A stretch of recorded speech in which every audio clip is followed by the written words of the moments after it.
इस पॉडकास्ट का जो विषय है वो विषय है कि क्या मनुष्य के पास, क्या इंसानों के पास स्वतंत्र इच्छा है क्या, फ्री विल है क्या।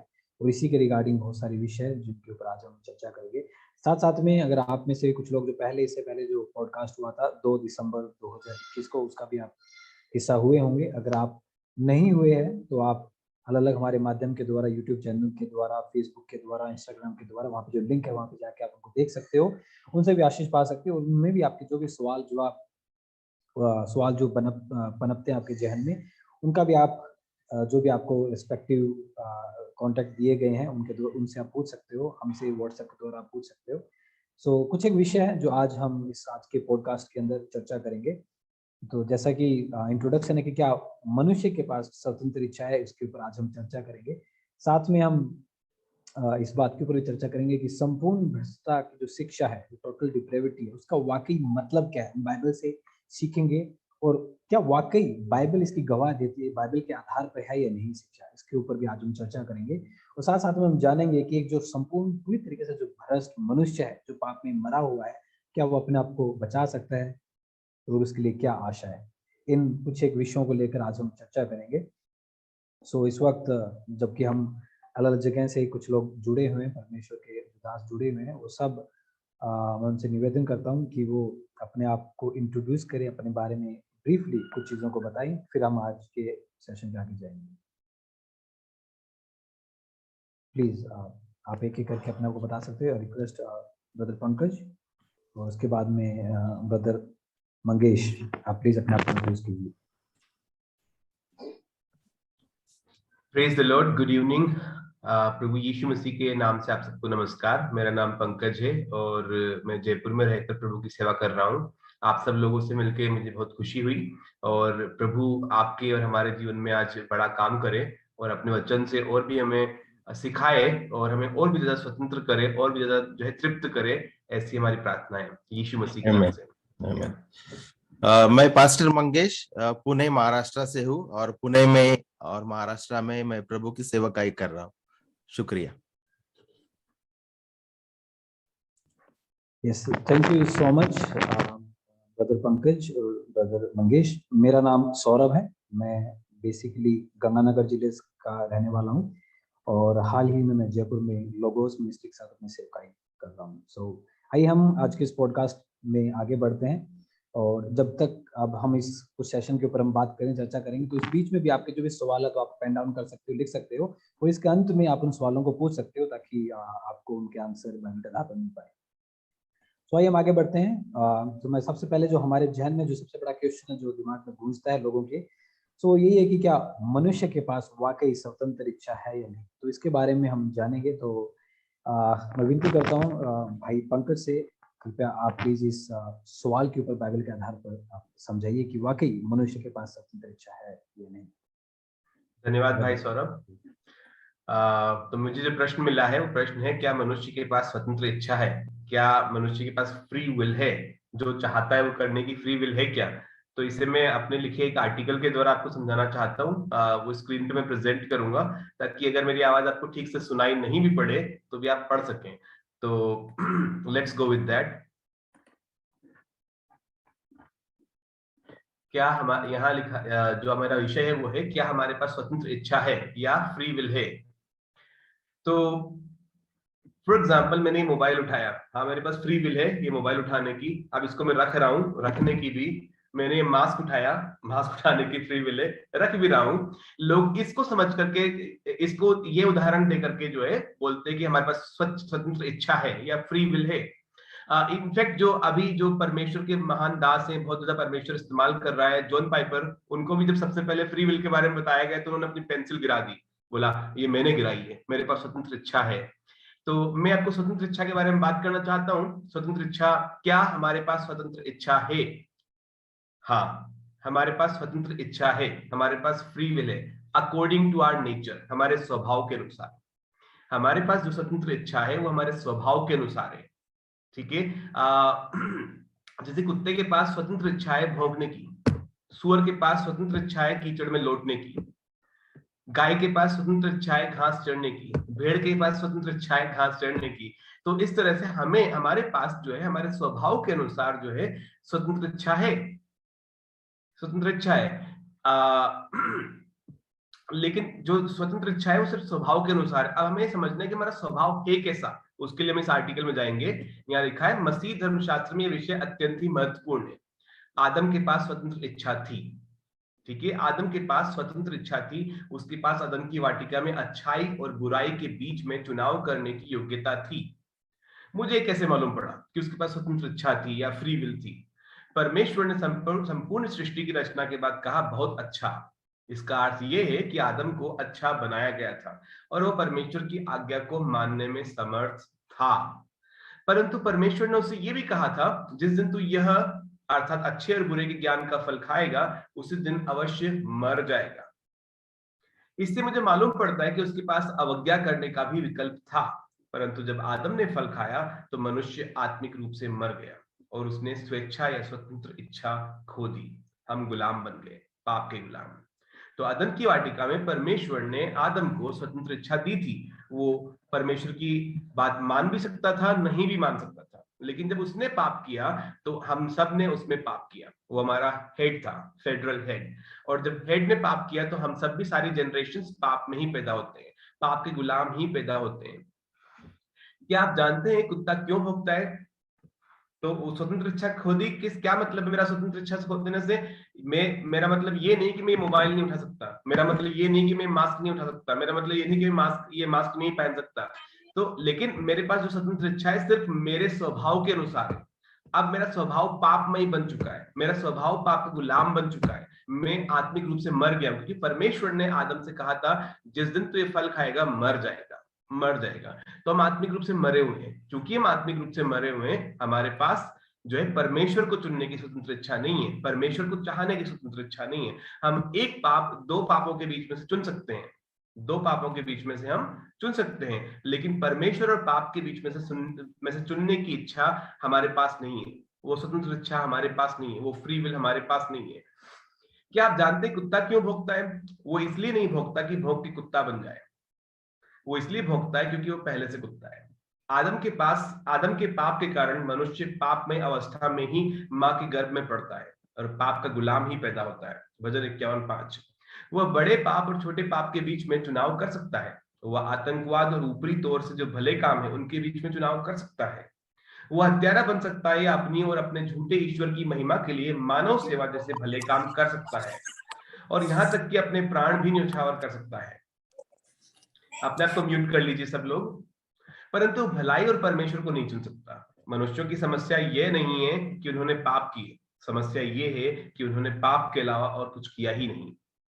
बाइबल कहती है कि जो विश्वास से नहीं वो पाप है, अर्थात जो प्रभु यीशु मसीह के ज्ञान में और विश्वास में नहीं है वो सब पाप है, चाहे वो कितना भी महान काम हो, चाहे कितना भी भला काम हो।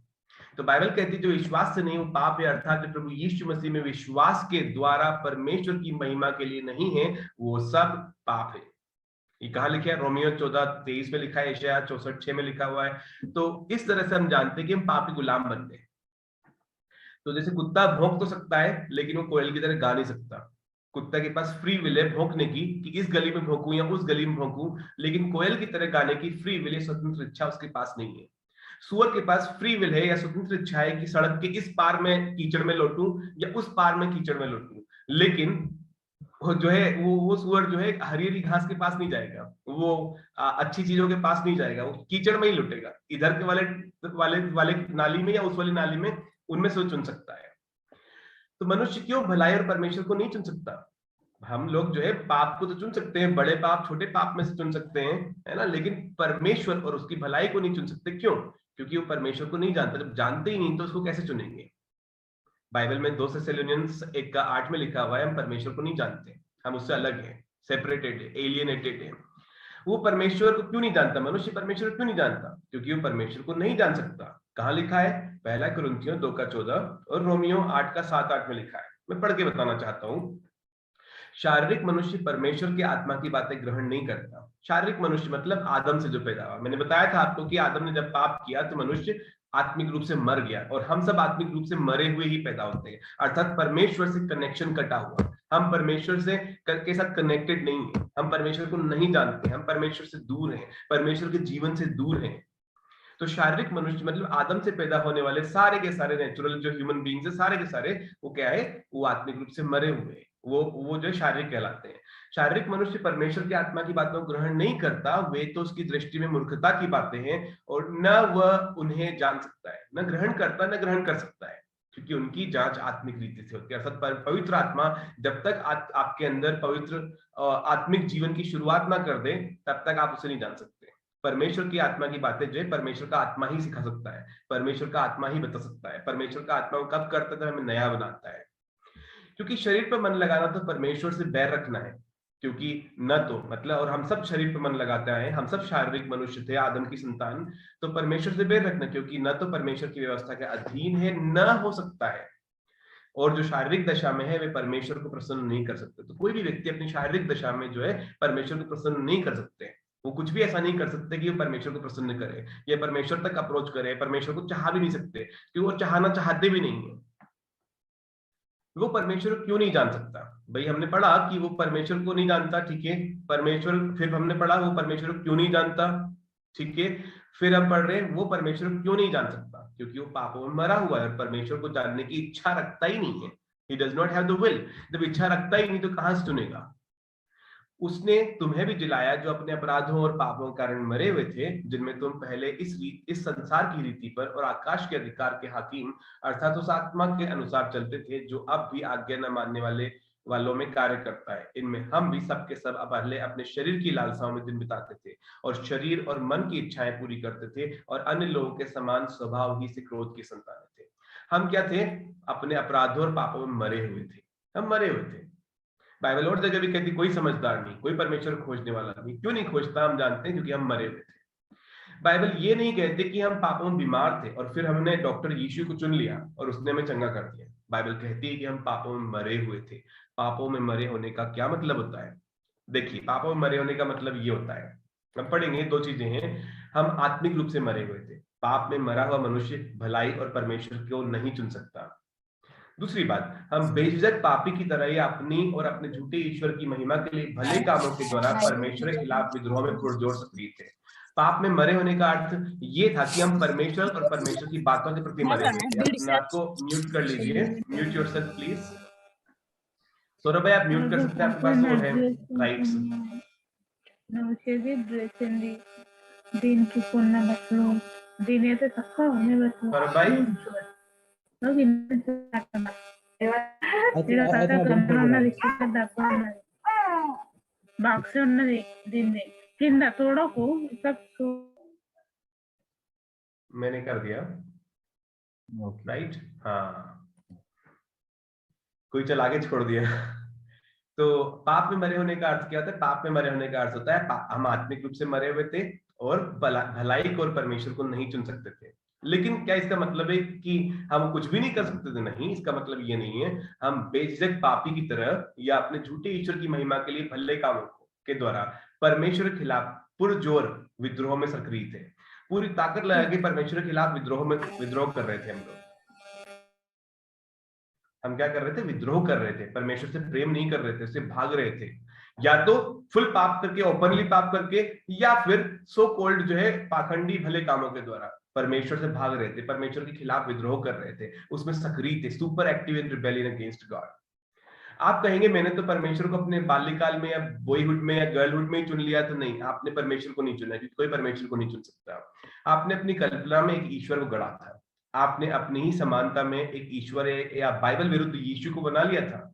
दुनिया के सारे धर्म परमेश्वर तक पहुंचने के प्रयास नहीं, परंतु एकमात्र जीवित और सच्चे परमेश्वर से भागने के प्रयास है।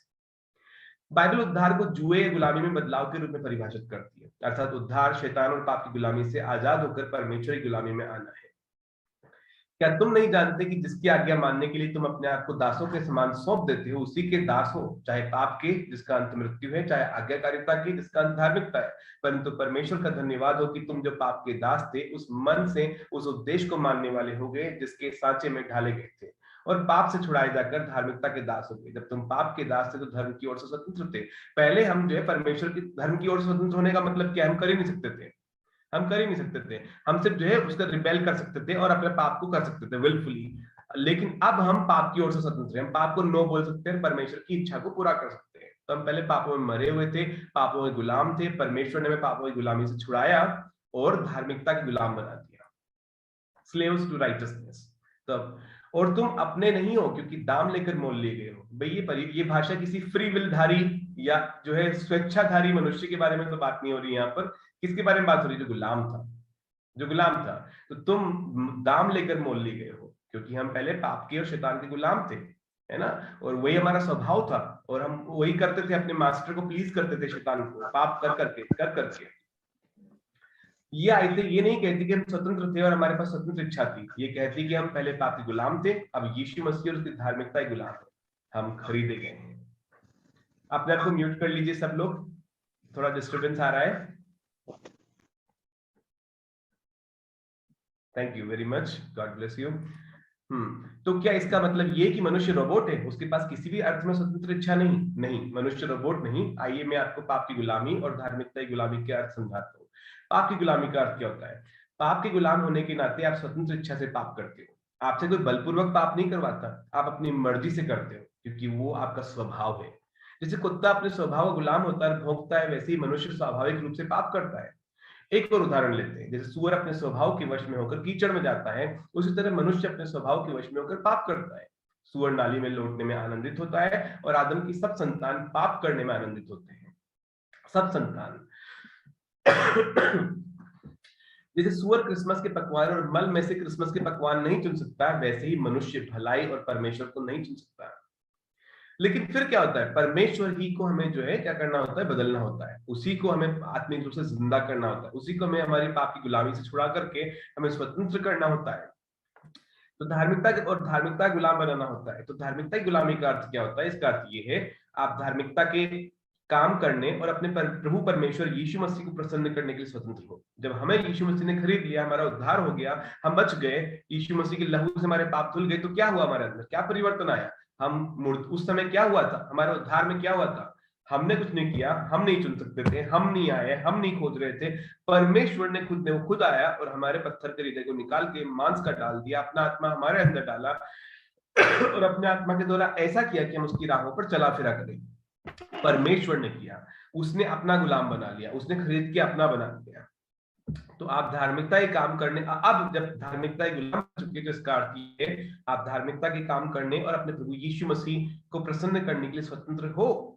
यीशु मसीह आपसे बलपूर्वक आज्ञा पालन नहीं करवाता कि जबरदस्ती आज्ञा पालन करवा रहा है या फिर जब खींच के स्वर्ग ले जा रहा है, नहीं। उसने आपको ऊपर से नए सिरे से जन्म दे दिया, उसने आपको नया बना दिया, आप नई सृष्टि है, उसने आपको नई इच्छा और नए स्नेह, नई प्रवृत्तियां दे दी, न्यू इंक्लिनेशन, न्यू अफेक्शंस दे दिए। इस नई इच्छा से आप स्वतंत्र रूप से अपनी मर्जी से और प्रसन्न, ये अपनी मर्जी कहां से आई है? प्रभु यीशु मसीह ने दी, नया जन्म में दी, परमेश्वर ने दी हमको नया जन्म में, ये न्यू विल। तो अपनी मर्जी से, प्रसन्नता से मृत्यु तक उसकी आज्ञा का पालन करते रहते हैं। आप प्रभु यीशु मसीह के खिलाफ विद्रोह करके नरक नहीं जा सकते, आप नई सृष्टि हैं, आपका स्वभाव बदल गया है। तो अब मेरे ख्याल से आप समझ गए होंगे कि पाप की गुलामी का अर्थ क्या होता है, धार्मिकता की गुलामी का अर्थ क्या होता है, पाप में मरे होने का अर्थ क्या होता है और पाप से जिलाए जाने का अर्थ क्या होता है। उसके बारे में और बात करेंगे प्रभु के दास लोग मेरे बाद में। लेकिन मेरा विषय बस इतना ही था, क्या हमारे पास स्वतंत्र इच्छा है? तो उसको मैं फिर से निचोड़ देता हूँ, फिर से कंक्लूड कर देता हूँ, निष्कर्ष निकाल देता हूँ। अगर हमारे पास स्वतंत्र इच्छा से हमारा अर्थ ये है कि जो हमारे स्वभाव के अनुसार, तो हाँ हमारे पास स्वतंत्र इच्छा है, हमारे स्वभाव के अनुसार हम जो चीजों में से चूज कर सकते हैं कि मैं ये चीज उठाऊं, वो चीज उठाऊं, ये पाप करूं, वो पाप करूं। लेकिन परमेश्वर को चुनने की स्वतंत्र इच्छा हमारे पास नहीं थी। परमेश्वर को चुनने की स्वतंत्र इच्छा हमारे पास उद्धार के समय आती है, नया जन्म के समय आती है, जब पवित्र आत्मा में नया बना देता है, तब नई इच्छा देता है, नई स्वतंत्रता देता है, हमारे अंदर नई विल देता है, नए अफेक्शन देता है, हमको बदल देता है, नई सृष्टि बना देता है। तब हम परमेश्वर के पीछे जाते हैं, तब हम परमेश्वर को खोजना शुरू होते हैं। तो दुनिया जिस तरह की फ्री विल सिखाती है, लिबर्टाइन फ्री विल, कि आप परमेश्वर को भी चुन सकते हो, वो फ्री विल मनुष्य के पास, आदम की संतानों के पास नहीं है, किसी के पास नहीं है। वो सिर्फ और सिर्फ पवित्र आत्मा आपको जब बदल देता है, नई सृष्टि बना देता है, आत्मिक रूप से जिंदा कर देता है, तभी आपके पास आती है। इसी के साथ मैं अपनी बात खत्म करूंगा। धन्यवाद। Thank you so much brother Pankaj. हमने कि वचन के आधार पर इन चीज़ों को सीखा कि वाकई मनुष्य किस प्रकार से स्वतंत्र है और किस प्रकार से मरा हुआ है। तो हम धन्यवाद हैं परमेश्वर का कि हम इन चीज़ों को आज अच्छे से सीख पाए। हमने ये जाना कि वाकई जिस प्रकार से उद्धार के निमित्त, उद्धार पाने के लिए मनुष्य के पास कोई स्वतंत्र इच्छा नहीं, क्योंकि वो पाप में मरा हुआ है, संपूर्ण तरीके से भ्रष्ट है। तो इसीलिए हम इसी संपूर्ण भ्रष्टता की शिक्षा को और जानना चाहेंगे। सो इस वक्त हमारे बीच में ब्रदर मंगेश है। सो उनसे मैं विनती करूंगा कि वो इस चीज़ पे प्रकाश डाले कि सच में क्या संपूर्ण भ्रष्टता की जो शिक्षा, उसका अर्थ क्या है, बाइबल के आधार पर उसका मतलब क्या है, और ये वाकई बाइबल के आधार पर ही है क्या, बाइबल इसकी गवाही देती है कि ये बाइबल के अनुसार है या नहीं। इन चीज़ों को हम जानना चाहेंगे। तो मैं विनती करता हूँ ब्रदर मंगेश, प्लीज आप इस प्रश्न पे प्रकाश डालिए। शुक्रिया भाई सौरभ। Am I audible? जी जी यस, शुक्रिया। मैं समर्थन देता हूँ भाई सौरभ और भाई पंकज इन्होंने जो शिक्षा दी उसके लिए।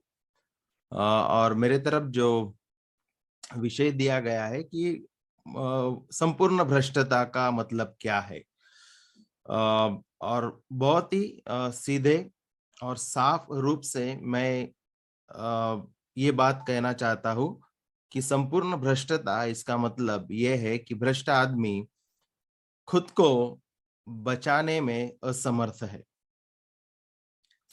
संपूर्ण भ्रष्टता के बहुत सारे पहलू है, बहुत सारे उसके पॉइंट्स है, बिंदु है, परंतु एक बिंदु जो बहुत ही महत्व का है वो ये है कि भ्रष्ट इंसान खुद को बचाने में असमर्थ है।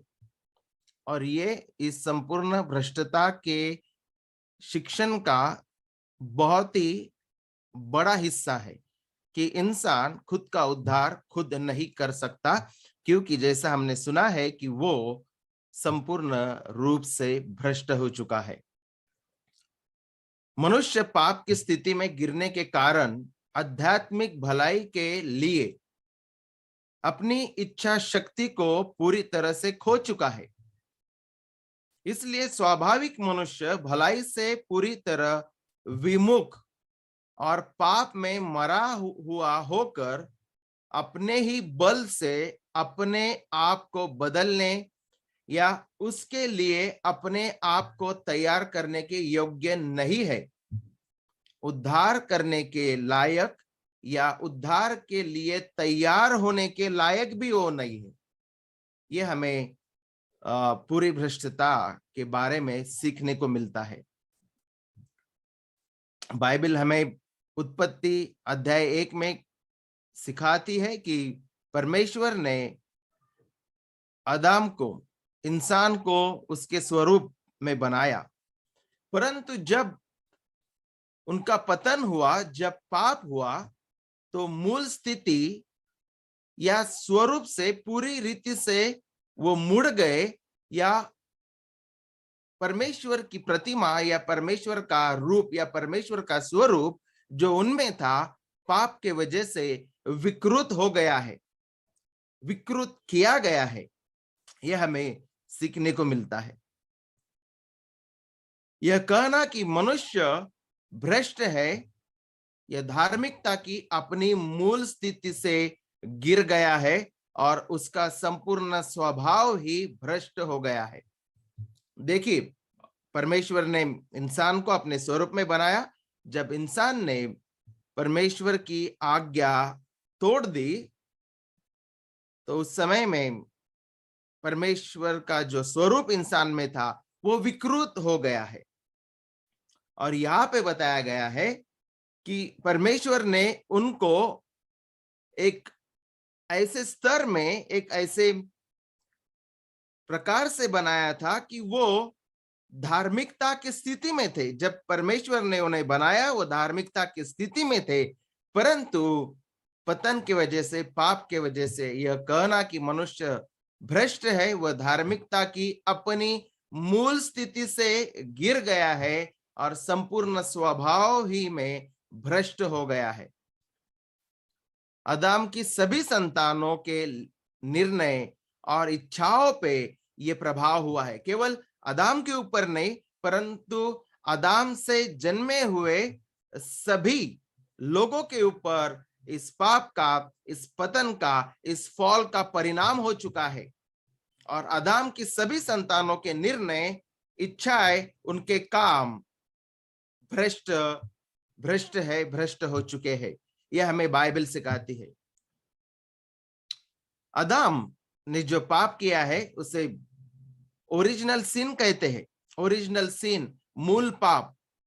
और आदाम के मूल पाप के वजह से हम ये जानते हैं कि आदाम का जो मूल पाप है, आदाम का स्वभाव, वो हम में इम्प्यूटेड हो चुका है। आदाम के द्वारा सभी संतानों को वो पाप स्वभाव प्राप्त हुआ है। ये भी बाइबल हमें रोमियो 5 में सिखाती है।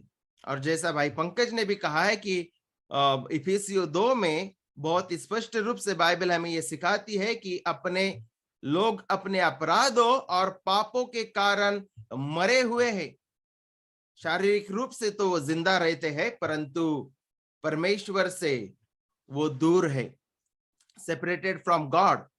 और उसे ही बाइबल में अपराधों और पापों के कारण मरे हुए हैं ऐसी भाषा में पेश किया है। संपूर्ण रूप से इंसान भ्रष्ट है। उसे आदाम का पापी स्वभाव मिला है, आदाम का पापी स्वभाव मिला है, और वो पापी स्वभाव संपूर्ण रूप से भ्रष्ट है, इसलिए बाहरी पाप होते हैं। जैसे भाई पंकज ने कहा है, जो उदाहरण दिया है, कुत्ता भौंकता है क्योंकि वो कुत्ता है। और इंसान जो इस दुनिया में पैदा होते हैं, उन्हें आदाम का स्वभाव प्राप्त होता है जो भ्रष्ट स्वभाव है, और इसलिए वो बाहरी रूप से, स्वतंत्र रूप से या वैयक्तिक पाप करते हैं, क्योंकि उनके अंदर ही संपूर्ण भ्रष्ट स्वभाव है, आदाम का स्वभाव है, पापी स्वभाव मौजूद रहता है। और इसलिए बचपन से ही परमेश्वर के आज्ञा का उल्लंघन करते हैं लोग, परमेश्वर के विरुद्ध विद्रोह करते हैं। पवित्र और प्रेमी और महान सर्वश्रेष्ठ प्रभु जो उत्पन्न करता है, उसके विरुद्ध लोगों ने विद्रोह किया है। यह बाइबल सिखाती है।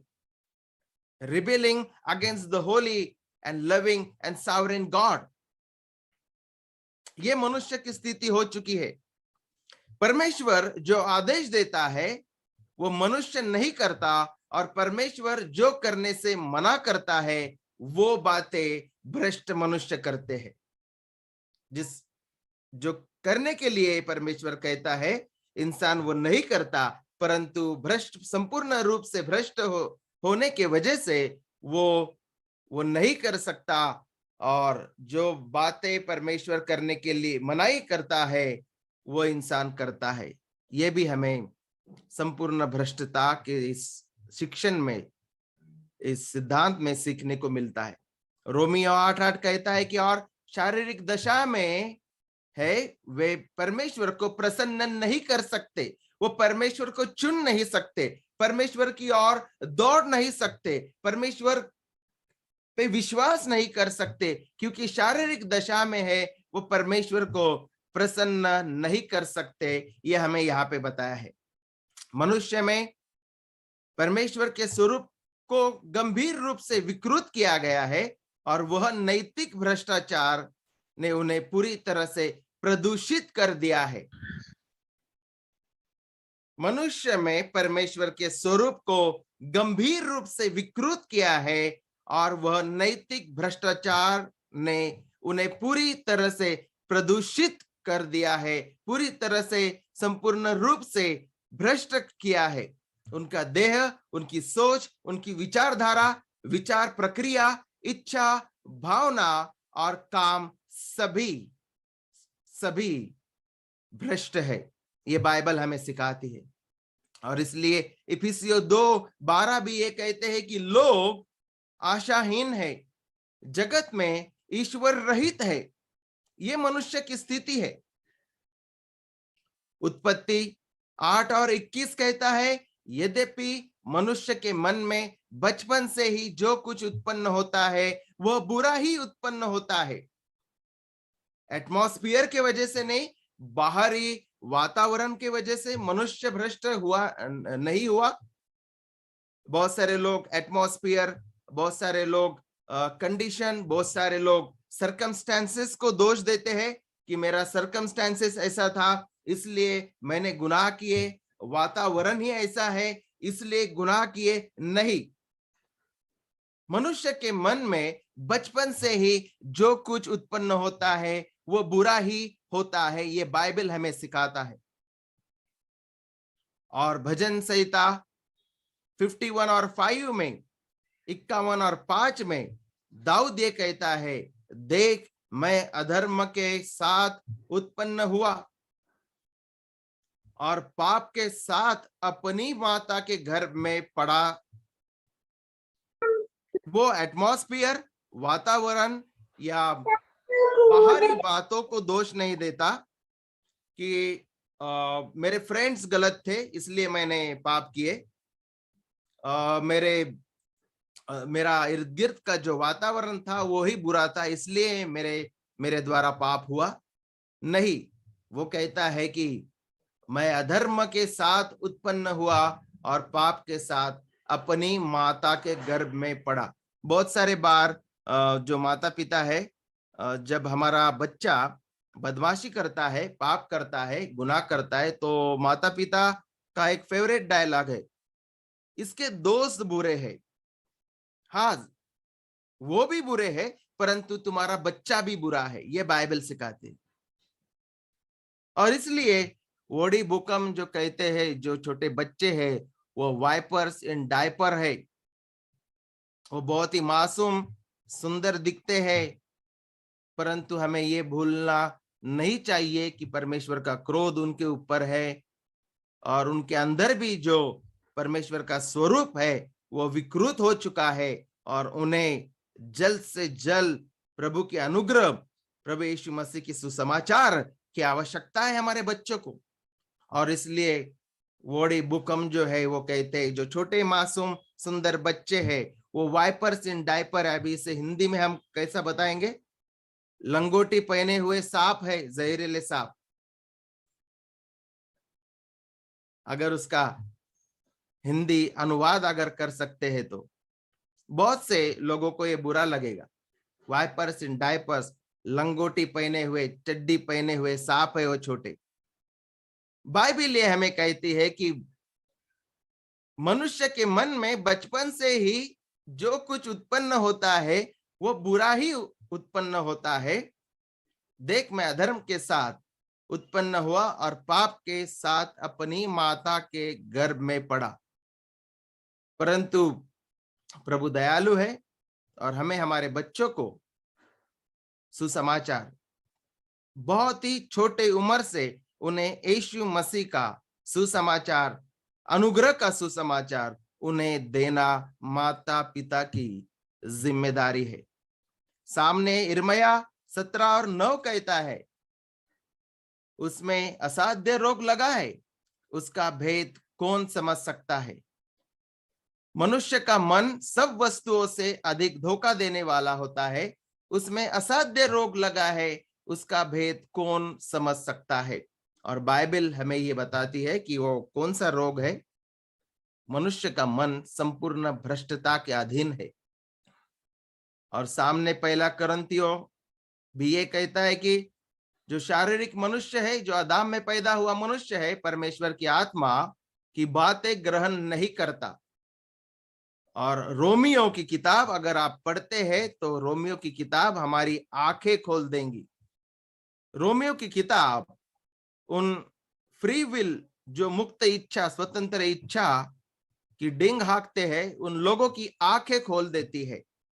और ये कहती है रोमियो की किताब अध्याय 3 वचन 10 से आगे, सबके सब पाप के वश में है। Universality of scene.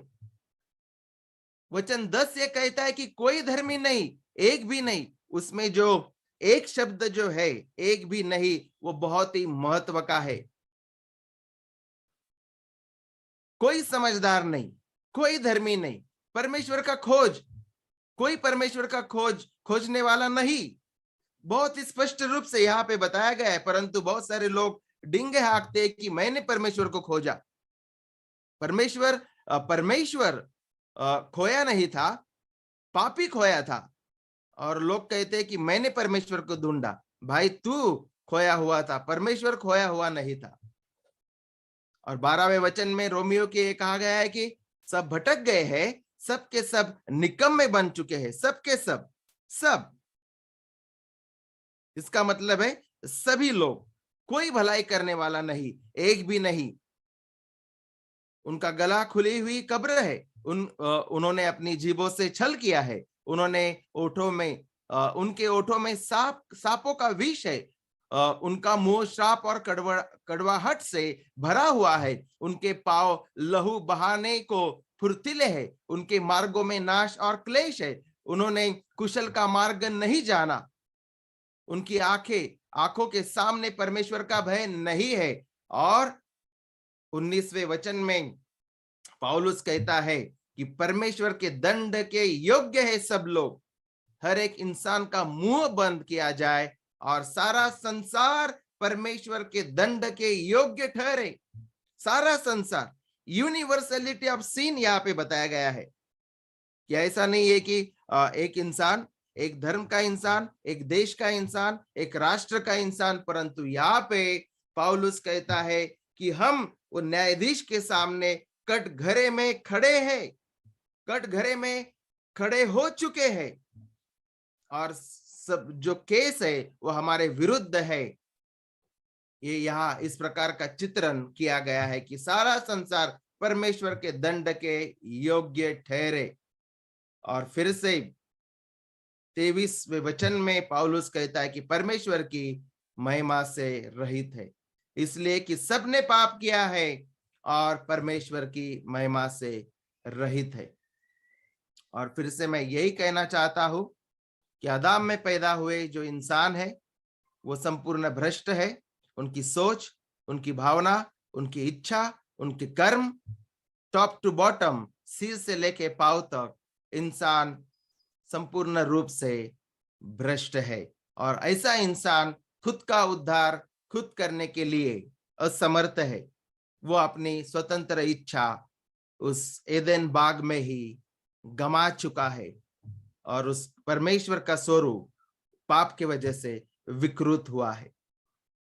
और इसे ही बाइबल संपूर्ण भ्रष्टता कहती है। शुक्रिया। थैंक यू सो मच भाई मंगेश।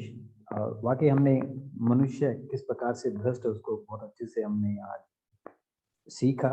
और बाइबल से हमने चेक किया कि वाकई बाइबल इसके बारे में क्या गवाही देती है। ये कोई किसी मनुष्य के द्वारा बनाया गया कोई डॉक्ट्रिन नहीं है, बल्कि ये स्वयं परमेश्वर जिसने पूरा संपूर्ण पवित्र शास्त्र को लिखा है, जो हर एक मनुष्य के हृदय से वाकिफ है, सबको बनाने वाला जो परमेश्वर है, जिसने आपको आंखें दी, कान दिए, नाक दिया, पूरा शरीर दिया, जो आपके सोच को जानता है, जो आपके विचारों को जानता है, वो परमेश्वर आपको भली भांति जानकर पूरी तरीके से आप भ्रष्ट हो चुके हो उसको जानकर यही लिखते हैं कि आप मरे हुए हो। वास्तविकता क्या है? यही है। तो जैसा कि हमने देखा कि वाकई संपूर्ण तरीके से जो मनुष्य वो भ्रष्ट है, मर चुका है, करप्ट है, 100%, 100 में से 100% वो एकदम भ्रष्ट है। उसकी अवस्था ऐसी ही है जो कि हमने बाइबल से देखा। सो इस प्रकार से जो एक भ्रष्ट मनुष्य है, क्या वो वाकई अपने आप को बचा सकता है? क्या वो खुद अपना उद्धार कर सकता है?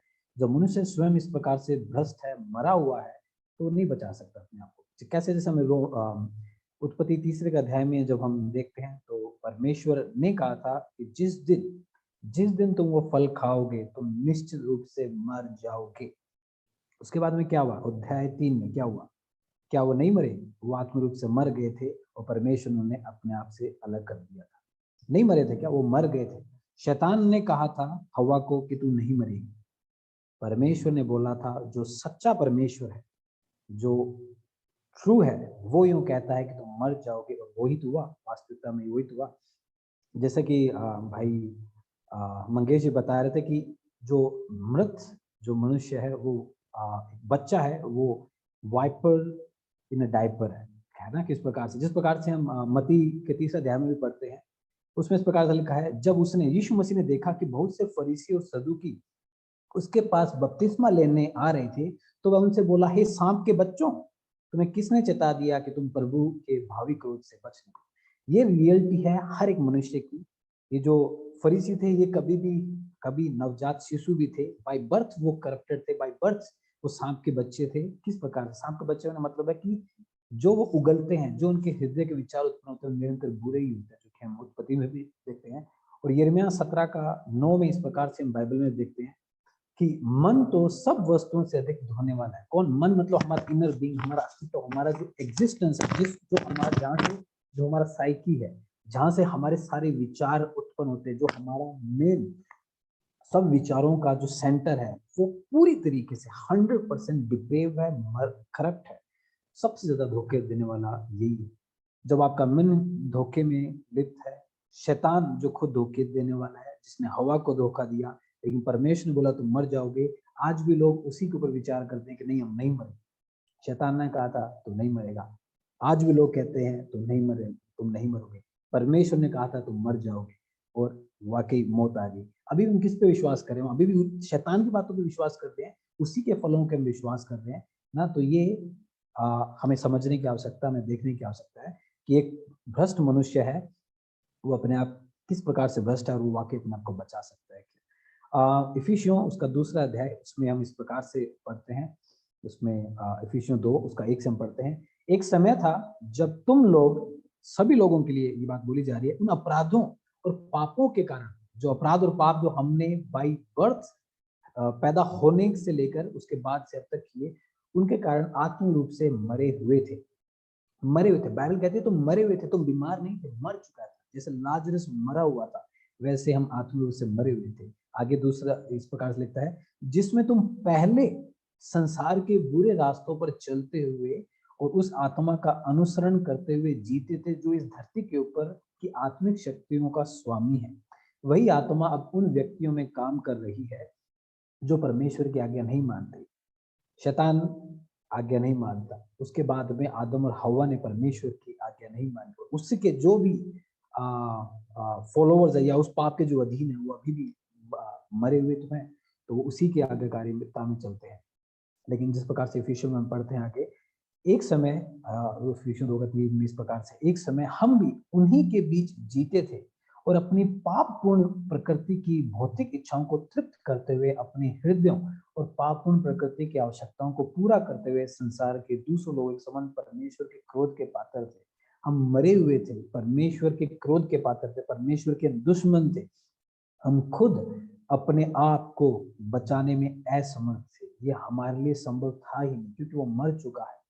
इंसान जब अपने पाप में मर चुका है, किस प्रकार से, अगर आप देखो, क्या लाजरस अपने आप बाहर आ सकता था? वो 4 दिन तक मृत पड़ा था। मसीह यीशु ने जब बोला तो उन शब्दों में जीवन है। जब शब्द बोले उसके अंदर प्राण आए और वो जिंदा प्राणी बन गए। वैसे ही मनुष्य जो मरा हुआ है, वो अपने आप से अपने आप को सही नहीं कर सकता। उसके लिए और कोई आशा नहीं है अपने खुद के द्वारा। सिर्फ से उसके लिए क्या आशा है? मसीह यीशु सुसमाचार है, वही उसके लिए आशा है। जिस प्रकार से यिर्मयाह 13:23 में हम पढ़ते हैं, क्या कुशी या फिर इथोपियन इंग्लिश में बोलते हैं, अपना चमड़ा या चीता अपने धब्बे बदल सकता है? क्या जो गाय है वो या जो भैंस है वो अपना कालेपन को खुद दूर कर सकती है? क्या जो हम देखते हैं, क्या वो खुद बदल सकती है? क्या चीता अपने धब्बे बदल सकता है? यदि वे ऐसा कर सके, अगर चीता अपने धब्बे बदल ले, अगर जो बफेलो है, जो भैंस है, वो अपने आप को व्हाइट कर ले, तो आप भी अपने आप को जिंदा कर सकते हैं, अगर आपने ऐसा कभी होते हुए देखा है। लेकिन ऐसा संभव नहीं है। आदमी मरा हुआ है, वो अपने आप से खुद को जिंदा नहीं कर सकता। क्यों नहीं कर सकता? आपने जब उत्पत्ति के प्रारंभिक अध्याय जब हम पढ़ते हैं, तो उसमें परमेश्वर से जब मनुष्य ने पाप किया, तो परमेश्वर ने श्राप दिया। क्यों? पाप की वजह से। और वो श्राप पूरी मनुष्य जाति में फैल गया। कोई भी ऐसा एंजल या मनुष्य, कोई भी ऐसी सामर्थ्य है ही नहीं जो उस परमेश्वर के श्राप को बदल दे, उससे बाहर आ जाए, उस कर्स से बाहर निकाल दे। सिर्फ और सिर्फ परमेश्वर ही है जो उस पाप से आजाद करने की सामर्थ्य रखता है, और उसी परमेश्वर ने हमें यूं ही नहीं छोड़ा। वो दयालु परमेश्वर, उसने खुद उस श्राप से बचाने के लिए, उस पाप की गुलामी की वजह से जो श्राप में आप थे, उससे बचाने के लिए उन्होंने रास्ता निकाला, क्योंकि वो दयालु परमेश्वर, जैसा कि इफिसियंस 2:4 में हम आगे पढ़ते हैं, किंतु परमेश्वर करुणा का धनी है, वो दयावान परमेश्वर, वो भला परमेश्वर है, वो अच्छा परमेश्वर है, वो दया करने वाला है। आगे लिखा, हमारे प्रति अपने महान प्रेम के कारण, परमेश्वर ने अपने प्रेम के कारण खुद उन्होंने प्रेम करना चाहा। मनुष्य को तो पता ही नहीं था वो मरा हुआ है, लाजरस को नहीं पता था कि वो मरा हुआ है, परमेश्वर ने उसे देखा और उसे नया जीवन दे दिया। तो आगे लिखा हुआ है, हमारे प्रति अपने महान प्रेम के कारण, उस समय अपराधों के कारण हम आध्यात्मिक रूप से, आत्मिक रूप से मरे थे, हम मरे हुए थे, आत्मिक रूप से मरे हुए थे। पाप में भले हम जीवन जीते थे, पाप में चाल चलन में हम जीवन चलते थे, लेकिन आत्मिक रूप से हम मरे ही थे। 5वें प्रकार से लगा, उस समय अपराधों के कारण हम आत्मिक रूप से अभी मरे ही हुए थे, मसीह के साथ उसने हमें भी जीवन दिया। परमेश्वर के, जिसको हमेशा मतलब परमेश्वर के अनुग्रह, उसी की दया, उसी की इच्छा, उसी की मनसा के कारण आपका मेरा उद्धार हुआ है, यदि आपने पश्चाताप किया तो। इसीलिए परमेश्वर के पास ही एकमात्र रास्ता है, और कोई और जरिया है। आगे इफिसियंस 6 में पढ़ते हैं, क्योंकि हम यीशु मसीह में हैं, इसलिए परमेश्वर ने हमें मसीह के साथ फिर से जी उठाया और उसके साथ ही स्वर्ग के सिंहासन पर बैठाया। जिस प्रकार से मसीह पुनरुत्थित हो गए, वापस जी उठे, मसीह ने उस पाप की आजादी, पाप की गुलामी से हमें आजाद कर दिया, हमें नया बना दिया, हमें स्वर्ग के वारिस बना दिया। उस मसीह की वजह से हम आजाद हैं। आगे लिखा, ताकि वह आने वाले हर युग में अपने अनुग्रह के अनुपम धन को दिखाए, जिसे उसने मसीह यीशु में अपनी दया के रूप में हम पर दर्शाया है। 8वें इस प्रकार से, परमेश्वर के अनुग्रह के द्वारा अपने विश्वास के कारण तुम्हारा उद्धार हुआ है। हमारा उद्धार जो हुआ है वो परमेश्वर के अनुग्रह के द्वारा हुआ है, जो दान हमें विश्वास का दिया गया था, और वो दान जब हमें दिया गया और पवित्र आत्मा ने उस दान को हमारे अंदर उजागर किया। किस प्रकार से, जब आपके सामने मसीह की गाथा, मसीह के सुसमाचार को जब बताया गया, सिर्फ वचन के द्वारा आपके सामने मसीह की गाथा को बताया गया, तो परमेश्वर की आत्मा ने आपका उद्धार कर दिया, आपको नया बना दिया। इसलिए हमारा उद्धार हुआ है। ये तुम्हारी ओर से नहीं हुआ है, ये परमेश्वर का दान है, परमेश्वर ने हमें दान दिया है। यह नहीं कि हम कर्मों या हमारे किसी कर्म का परिणाम, सिर्फ परमेश्वर ने किया है। तो हमारे पास जो मनुष्य है, जो संपूर्ण तरीके से भ्रष्ट है, जिसको हमने समझा, हमने उत्पत्ति में देख लिया था किस प्रकार से पिक्चर बदल गई थी। आजकल लोग यूं बोलते हैं कि यू आर यूनिक, आप अलग हो, आप कुछ हो, आप कर सकते हो, सब कुछ ही बोलते हैं। लेकिन वो जो कहानी है वो उत्पत्ति से पहले की कहानी है, उत्पत्ति के 3 अध्याय। उसके बाद में पिक्चर डिस्टोर्ट हो गई थी, बिगड़ गई है, सूरत बिगड़ गई है, सारी पिक्चर चेंज हो चुकी है। मर गया इंसान आत्मिक रूप से, इसलिए वो अपने आप से बचाने के लिए सक्षम नहीं है। तो किसका उद्धार हो सकता है? फिर कौन है? जिस प्रकार से मैंने पढ़ा कि मसीह के द्वारा ही हो सकता है। जिस प्रकार से जब मत्ती 19:25 में पढ़ते हैं, 25 और 26 में, यह सुनकर चेलों ने बहुत चकित होकर कहा, वो शौक हो गए, बोले कि फिर किसका उद्धार हो सकता है? यीशु ने उनकी ओर देखकर कहा, मनुष्यों से तो यह नहीं हो सकता, परंतु परमेश्वर से सब कुछ हो सकता है। परमेश्वर ही है वो सब कुछ करने वाला है। अय्यूब 42:2 में पढ़ते हैं उस प्रकार से, यहोवा यूं बोलता है, अय्यूब 42:2 में, यहोवा मैं जानता हूं कि तू सब कुछ कर सकता है। परमेश्वर वो वाकई सब कुछ कर सकता है। उसने अपने बोलने के द्वारा, जब अंधियारा था, प्रकाश प्रदान कर दिया। उत्पत्ति के पहले 2 अध्याय में पढ़ते हैं, परमेश्वर किस प्रकार से बोलने के द्वारा सब सृष्टि का निर्माण कर दिया। अपने दयावान होने की वजह से उसने मसीह को कुर्बान कर दिया। अपने दयावान होने की वजह से कुर्बानी को हमारे जीवन में लागू करके हमें नया बना दिया। इसलिए जो योजनाएं परमेश्वर बनाता है, वो करने में सक्षम है, वो करता है।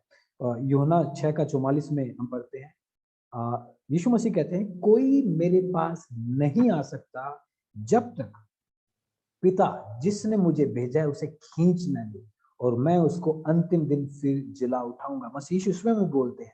यूहन्ना 17 में भी परमेश्वर जब प्रार्थना करते हैं, महायाजक की प्रार्थना करते हैं यीशु मसीह, तो उसमें भी वो गवाही देते हैं और बोलते हैं। वो जो परमेश्वर जो स्वयं है। अब हमारे सामने बातें हैं बाइबल के आधार पर, बाइबल क्या कहती है, परमेश्वर क्या कहता है। परमेश्वर, शैतान ने जो बोला उसके बारे में बताया, परमेश्वर ने खुद ने जो बोला उसके बारे में बताया, और शैतान के बोलने के बाद भी क्या हुआ वो भी बताया गया है।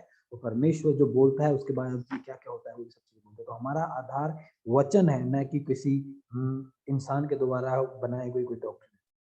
तो इसलिए जो मनुष्य है वो पूरी तरीके से भ्रष्ट है, जैसा कि हमने जाना, और वो स्वयं अपने आप से बचाने के लिए संभव नहीं है। उसके पास सिर्फ और सिर्फ एक आशा है, वो मसीह यीशु है। और हम शुक्रगुजार हैं परमेश्वर का कि जब हम पापों में मरे हुए ही थे, मसीह ने हमें नया बना दिया। इसलिए हम धन्यवाद देते हैं परमेश्वर का। तो इस वक्त जैसे कि हम इन चीज़ों को जान रहे हैं, सीख रहे हैं, तो जब हम इन चीज़ों को सीखते हैं तो हमारे आपके जहन में एक और जो सवाल भी आता होगा वो ये कि फिर जब परमेश्वर ही चुनता है, परमेश्वर ही उद्धार करता है, तो फिर हम सुसमाचार सुनाने के लिए क्यों बोला गया है? लोग बोलते हैं फिर सुसमाचार क्यों सुनाना है? इसके ऊपर भी हम प्रकाश डालेंगे कि अक्सर ये सवाल उठाया जाता है कि फिर सुसमाचार का प्रचार करें ही क्यों, जब आदमी तो मरा हुआ है ना आत्मिक रूप से। तो इसके ऊपर भी हम कुछ चीजों को जानेंगे कि बाइबल इसके बारे में क्या कहती है। सो मैं इस बीच विनती करता हूँ ब्रदर पंकज से कि आप भी इसके बारे में कुछ अपने विचार है वो आप रख सकते हैं।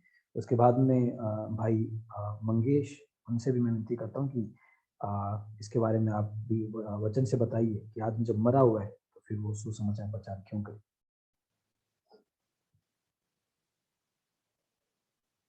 भाई पंकज। बहुत अच्छा प्रश्न है, thank you for the question. मनुष्य जब आत्मिक रूप से मरा हुआ है, परमेश्वर को चुन ही नहीं सकता, जब प्रभु यीशु मसीह के पास आ ही नहीं सकता, तो फिर सुसमाचार प्रचार क्यों करे? क्योंकि यीशु मसीह ने सुसमाचार प्रचार किया, प्रभु यीशु मसीह ने सुसमाचार प्रचार किया, तो हमको भी करना है। प्रभु यीशु मसीह ने हमें आज्ञा दी कि सुसमाचार प्रचार करो, तो हमें भी करना है। उसके ऊपर हम क्वेश्चन नहीं उठा सकते। एक और चीज ये कि हम नहीं जानते कि चुने हुए लोग कौन है जिनका उद्धार होगा, हम नहीं जानते, इसलिए हमें सुसमाचार प्रचार सबको करना है ताकि जो चुने हुए लोग हैं उनका उद्धार हो जाए। एक और चीज ये है कि जब हम सुसमाचार प्रचार करते हैं तो चुने हुए लोगों के जीवन में वो चीज खाली ऐसे ही शब्द नहीं बोलते हम, सामर्थ्य भी साथ में जाती है, पवित्र आत्मा की सामर्थ्य जाती है। जैसे लाजरस को यीशु मसीह ने क्यों बोला? लाजरस तो अपने आप से नहीं आ सकता था, अपने आप से जो मुर्दे में से जिंदा नहीं हो सकता था, कब्र से बाहर नहीं आ सकता था, फिर यीशु मसीह ने क्यों बोला? क्योंकि यीशु मसीह ने जब बोला तो उसके साथ सामर्थ्य भी भेजी, जीवन भी भेजा, और वो लाजरस जिंदा होके बाहर आ गया। उसी तरह से जब हम सुसमाचार प्रचार करते हैं तो चुने हुए के जीवन में खाली शब्द नहीं जाते, शब्द के साथ सामर्थ्य भी जाती है, जीवनदायी सामर्थ्य जाती है, और उसको पुनर्जीवित कर देती है, नया बना देती है, ऊपर से नया जन्म दे देती है, उसको विश्वास का दान दे देती है, उसको पश्चाताप का दान दे देती है, और उसका उद्धार हो जाता है। तो हमको सुसमाचार प्रचार करना है क्योंकि यीशु मसीह ने सुसमाचार प्रचार किया। हमको सुसमाचार प्रचार करना है क्योंकि यीशु मसीह ने हमें आज्ञा दी कि सुसमाचार प्रचार करें। हमें सुसमाचार प्रचार करना है क्योंकि हमें मालूम है कि परमेश्वर जब जो चुने हुए लोग उनका उद्धार करेगा, और वो कैसे करेगा? हमारे सुसमाचार प्रचार के द्वारा। उसने मीन्स ठहराए हैं कि सुसमाचार प्रचार के द्वारा विश्वास कहां से आता है? सुनने से, और सुनना कहां से होता है? परमेश्वर के वचन से। तो हम तो इनडिस्क्रिमिनेटली सबको बोलते हैं यीशु मसीह पे विश्वास करो, पश्चाताप करो, है ना, यीशु मसीह के पास आओ, जो प्यासा है यीशु मसीह के पास आओ। और ऐसा हम ही नहीं कर रहे, यीशु मसीह ने खुद ने किया था, जो प्यासा है मेरे पास आओ, जो जो जो जो जो बोझ के तले दबा हुआ है मेरे पास आओ, सबको बोल रहा था। लेकिन यीशु मसीह ने ये बोला, लेकिन ये भी बोला वही मेरे पास आ नहीं सकता जब तक मेरा पिता जो स्वर्ग में उसे खींच कर न लाए। तो हमको भी वही काम करना है। ये एक फैमिली सीक्रेट है कि परमेश्वर ही जो उद्धार करता है, परमेश्वर ही बदलता है, परमेश्वर ही अंदर से नया बनाता है, परमेश्वर उस पत्थर के दिल को निकाल के मांस का डाल देता है, अपने आत्मा के द्वारा ऐसा करता है कि वो विश्वास कर ले, प्रभु के मार्गों पर चले। परमेश्वर ही करता है, it's family secret for all of us. लेकिन बाकी लोगों को तो क्या कहते, यीशु मसीह पर विश्वास करो, विश्वास करो, विश्वास करो। विश्वास नहीं करोगे तो नाश हो जाओगे। और वास्तविक बात है कि विश्वास नहीं करेंगे तो नाश हो रहे हैं, होंगे। और क्यों होंगे? क्योंकि उन्होंने विश्वास नहीं किया, क्योंकि उन्होंने पाप किया, क्योंकि वो इसी योग्य हैं। तो मेरा जवाब यहीं तक है। Thank you pastor Mangesh, can you please add to it? मुझे लगता है कि भाई पंकज आपने बहुत ही अच्छे रूप से समझाया है। कुछ बातों पे प्रकाश डालना चाहूंगा, और वो ये है कि जैसा आपने याद दिलाया कि सुसमाचार या प्रार्थना ये माध्यम है, ये साधन है, ये अंत नहीं है। ये हमें समझना बहुत जरूरी है कि जो सावरेन लॉर्ड है, उस सेनाधीश परमेश्वर ने जिन लोगों को चुना है, उन लोगों का उद्धार करने के लिए उसी प्रभु ने माध्यम, उसी प्रभु ने मीन्स, उसी प्रभु ने साधन भी दिए हैं। और सुसमाचार प्रचार करना, सेवक लोग, ये साधन है, वो अंत नहीं है। और बाइबल हमें दोनों भी बातें बताती है कि एक तरफ इंसान खुद का उद्धार खुद नहीं कर सकता, और दूसरी तरफ बाइबल हमें ये भी बताता है कि बोने वाला जो है बीज बोता है, और परमेश्वर जो है जीवन देता है, मृत्यु से जीवन में लाता है, उसके संकल्प से, उसकी योजना से वो करता है। और अगर लोग पाप में मरे हुए हैं तो सुसमाचार क्यों बताए? तो हमें बाइबल बहुत ही स्पष्ट रूप से ये कहती है, रोमियो 9:15 में परमेश्वर ये कहता है कि मैं जिस किसी पर दया करना चाहूं उस पर दया करूंगा, और जिस किसी पर मैं कृपा करना चाहूं उसी पर कृपा करूंगा।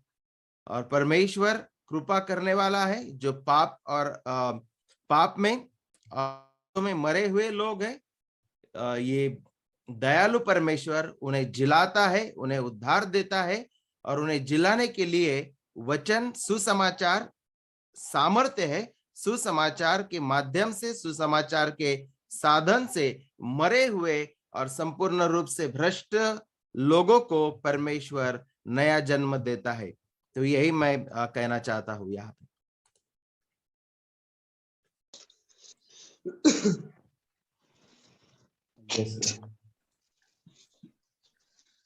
थैंक यू भाई पंकज, और थैंक यू भाई मंगेश।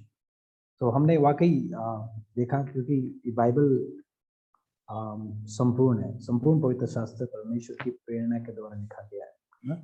और संपूर्ण पवित्र शास्त्र जो शिक्षा देती है वो दोनों चीजें बोलती है। वो ये बोलती है कि सुसमाचार सुनाओ लेकिन उद्धार मेरे द्वारा है, सुसमाचार सुनाओ लेकिन उद्धार मेरे द्वारा है। आप समझ रहे हो? सारी महिमा जो परमेश्वर की है, परमेश्वर ही तो बताना चाहते हैं कि तुम एफर्ट्स लगाओ, लेकिन उस एफर्ट्स को सक्सेस करने की सामर्थ्य मेरे पास है। इसलिए परमेश्वर हमें आज्ञा देता है।